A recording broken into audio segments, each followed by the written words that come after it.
Estimadas y estimados estudiantes, es un placer volver a tomar la palabra en esta segunda y última parte, la única manera correcta.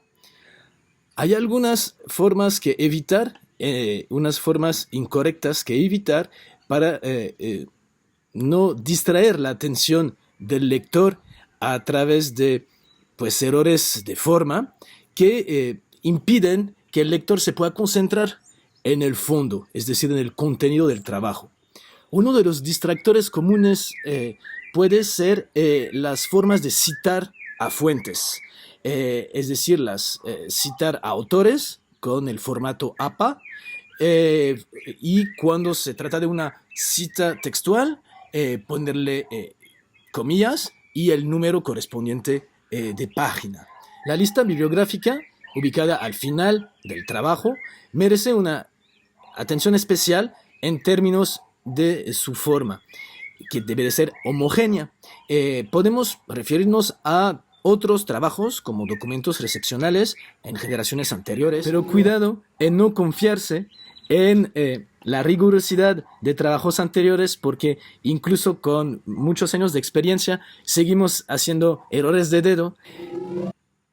Esta página cubana precisa las reglas de puntuación con el uso de la coma. Para mayor informaciones sobre las reglas de puntuación, entonces les recomiendo este portal cubano ecured.cu. Me parece que no existe una manera única de ir al grano. Ir al grano en el sentido de ir a lo más importante, lo fundamental, es decir, lo que es crucial, lo que es prioritario, ¿no? Y dejar de lado detalles que podrían ser considerados como secundarios, ¿no? Los pies de páginas permiten hacer digresiones, es decir, pequeños apartados o notas al pie, ¿no? Que permiten entender mejor el contexto de producción del argumento en cuestión.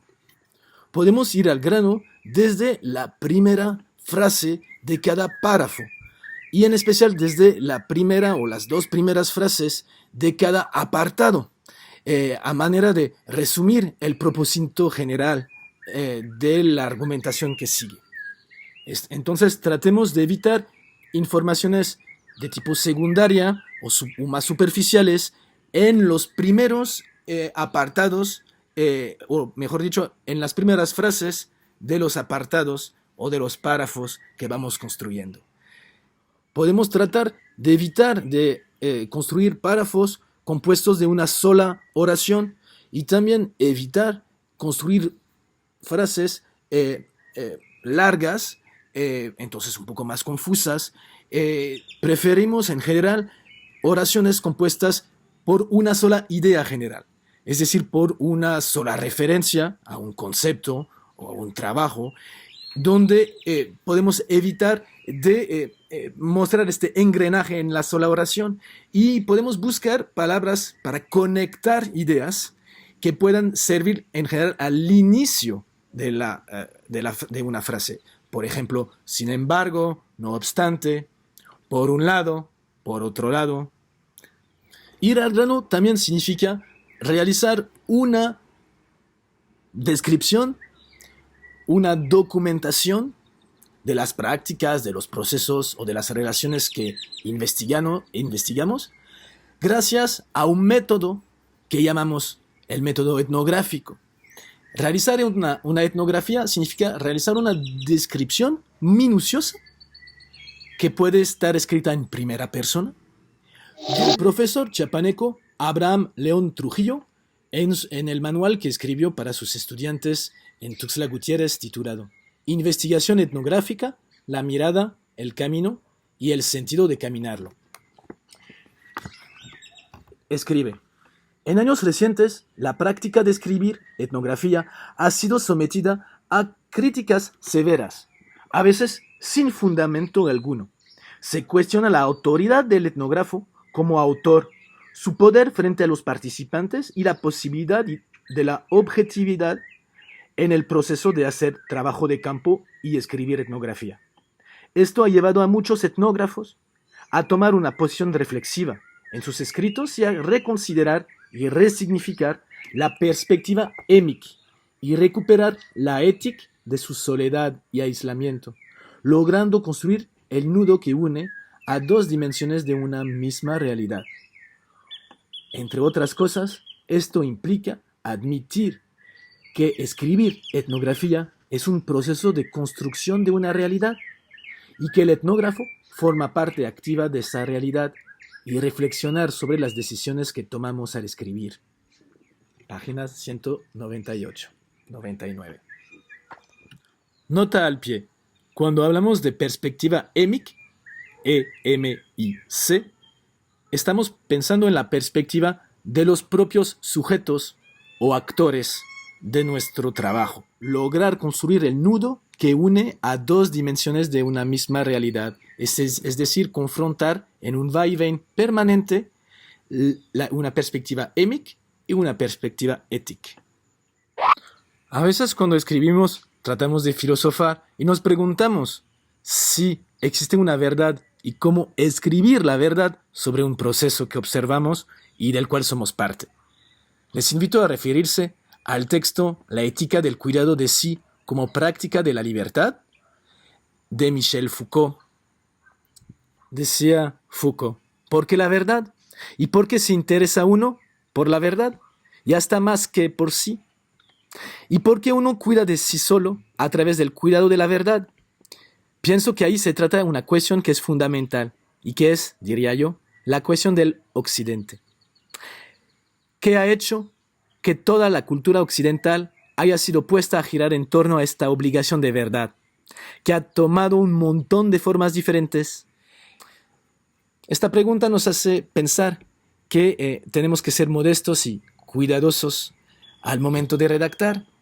Por ejemplo, en vez de ser muy categóricos, debemos de utilizar maneras de matizar dichas verdades, es decir, mostrar tendencias como esta realidad tiende a, en vez de decir esta realidad es, ¿no? Y también nos podemos dar el lujo de usar un lenguaje simbólico. Por ejemplo, cuando decimos este proceso representa a, simboliza, etcétera, etcétera, en vez de decir este proceso es de manera categórica.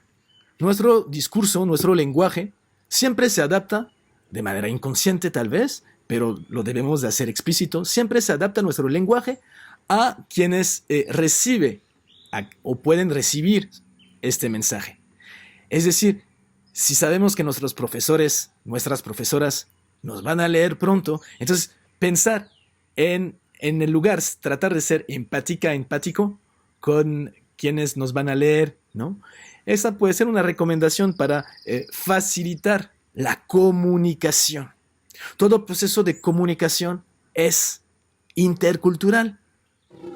Al respecto de esta comunicación, en el capítulo La Escuela del Sujeto, el capítulo 8, La Escuela del Sujeto, que publica Alain Touraine en este libro que se titula Podremos vivir juntos, iguales y diferentes, escribe, página 286, una escuela de la comunicación debe atribuir una importancia particular tanto a la capacidad de expresarse, oralmente o por escrito, como a la de comprender los mensajes escritos u orales.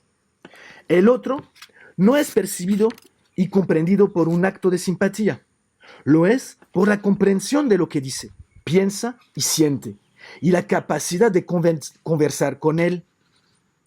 No hay comunicación sin lenguaje, y la opinión pública tiene razón al insistir en la prioridad que la escuela debe dar el conocimiento del idioma, del que se servirá el niño en sus intercambios más importantes. En especial, es preciso que la escuela haga dialogar a los alumnos y les enseñe a argumentar y contraargumentar mediante el análisis del discurso del otro, para aprender a manejar la lengua nacional y al mismo tiempo ser capaces de percibir al otro, lo cual es la condición de una vida en común.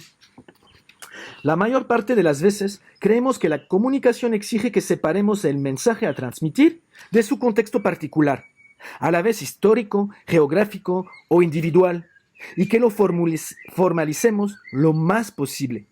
Pues bien, el proceder que hay que adoptar es el opuesto, inspirándose, por otra parte, en el pragmatismo en lingüística.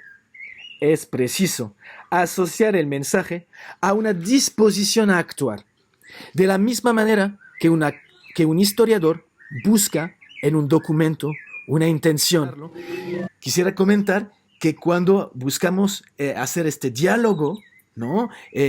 Tratemos de siempre transmitir, dice Touraine, un contexto particular.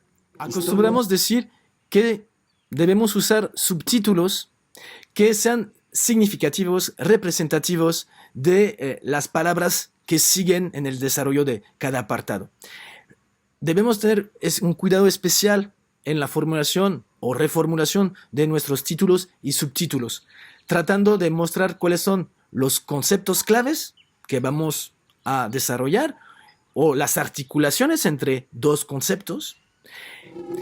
Y una nota al pie: en los títulos, subtítulos, no existen punto al final del título. Y un título no siempre tiene que ser una frase, ¿no? Puede ser una frase compuesta con dos puntos que separen un título principal de un subtítulo.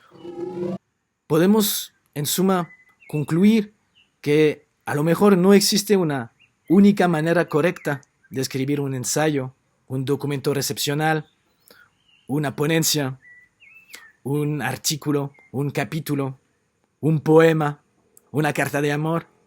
Es decir, que no existe una única manera correcta, salvo tal vez la manera que nosotros pensamos la más apropiada, la más adaptada, en la cual nos sentimos más cómodos, más cómodas para expresarnos, ¿no?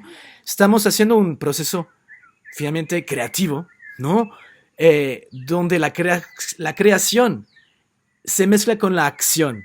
Es decir, la creación, si gustan usar un neologismo, entonces lo vamos a poner entre comillas.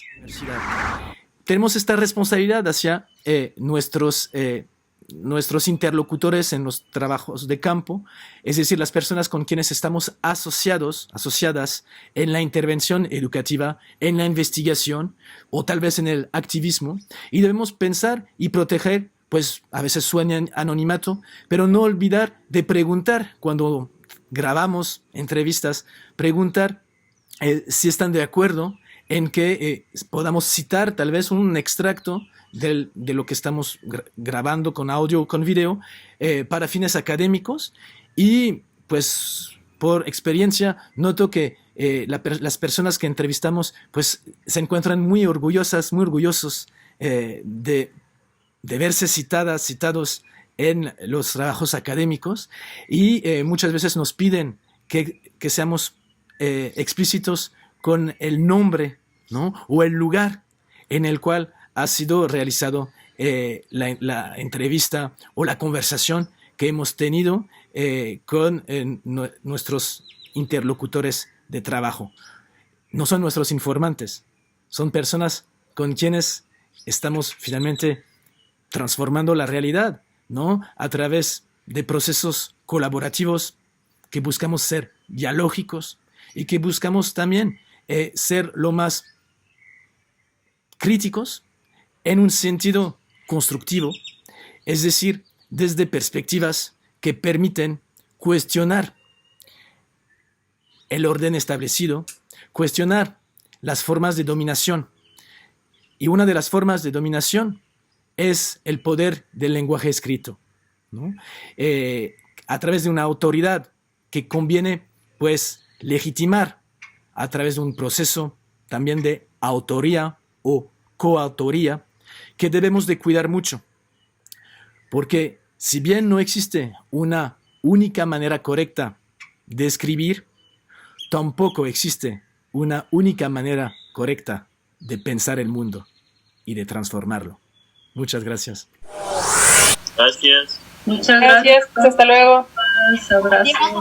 Gracias. Adiós.